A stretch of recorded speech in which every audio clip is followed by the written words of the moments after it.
açılış konuşmalarına hepiniz hoş geldiniz. Kentimizin en temel sorunu olan ulaşım sorununa el attık. Bu ulaşım sorunu daha önce Kent Danışma Konseyi'nde de detaylı bir şekilde tartışıldı. İlimizde toplu taşıma alanında hizmet veren belediyemize ait bugüne kadar 86 tane otobüsümüz var. M plakalı sarı minibüsler 268 minibüs hizmet veriyor. 109 halk otobüsü mavi araçlar hizmet veriyor. Bizim ilk iş olarak araç filomuzu güçlendirmek için yola koyulduk.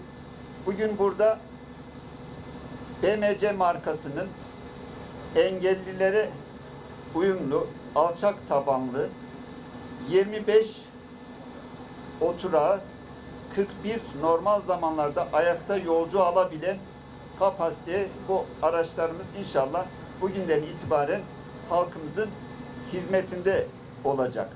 Ayrıca 4 tane Mercedes araç aldık. Bunlar aynı zamanda şehirler arası yolcu taşıma kapasitesine ve standardında. Bunu da Kapıköy ile Van merkez arasında ilimize gelen turistlerin daha sağlıklı taşınması. Çünkü şu anki minibüslerle otogara iniyor, otogardan ayrıca iniyor ve bizim yaptığımız anketlerde İranlı turistlerin en çok şikayetçi olduğu konu taşıma sektörü olduğunu ve o sorunu çözmek için aslında biz Mart ayında bu araçları hazır ettik ama pandemi sürecinden dolayı maalesef kapımızdaki o eskideki cıvıl cıvıl hareketlilik bu sene olmadı. Temennimiz, dileğimiz önümüzdeki Mart'la birlikte inşallah Nevroz'la birlikte, alışveriş festivalimizle birlikte tekrar o araçlarımızda hizmete alacağız. Ayrıca 12 metrelik, şu anki aldığımız BMC'den aldığımız araçlarımız 8,5 metrelik.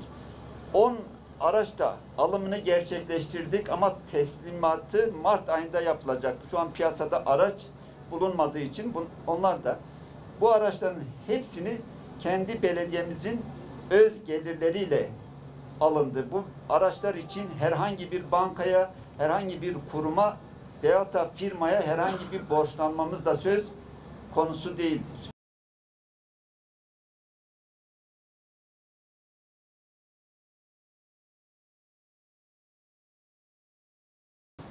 Ayrıca bir personel alımımız var. Bu araçların kullanımıyla ilgili 65 tane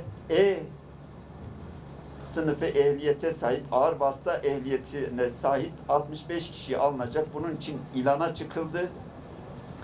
Müracaat edenler arasında 4 katı kadar kurayla belirlenecek. Ondan sonrası mülakat yapılacak. Araba sürdürülecek, bakılacak, durumuna bakılacak. Onun şartları var. İşte lise mezunu olması gerekiyor.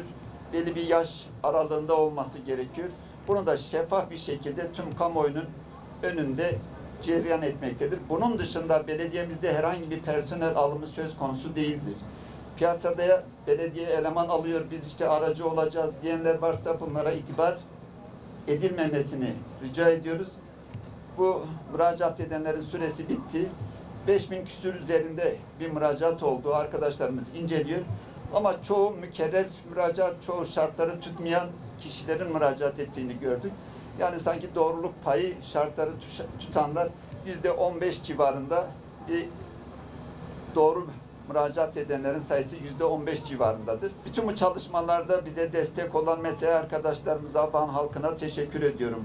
Bu araçların kazasız belasız bir şekilde toplu taşım hizmetlerimizde inşallah hizmet edeceklerdir. Kentimize hayırlı olmasını diliyorum. Şu meydanda ellerimizi semaya, dillerimizi duaya, gönüllerimizi senin engin rahmetine, affına, mağfiretine, inayetine, lütfü, ihsanına, keremine açtık. Niyaz ediyoruz. Kabul eyle ya Rabbi. Hizmetlisinden, işçisinden, Büyükşehir Belediye Başkanı'na kadar bütün kardeşlerimizi, yöneticilerimizi hizmetlerinde daim muvaffak eyle ya Rabbi.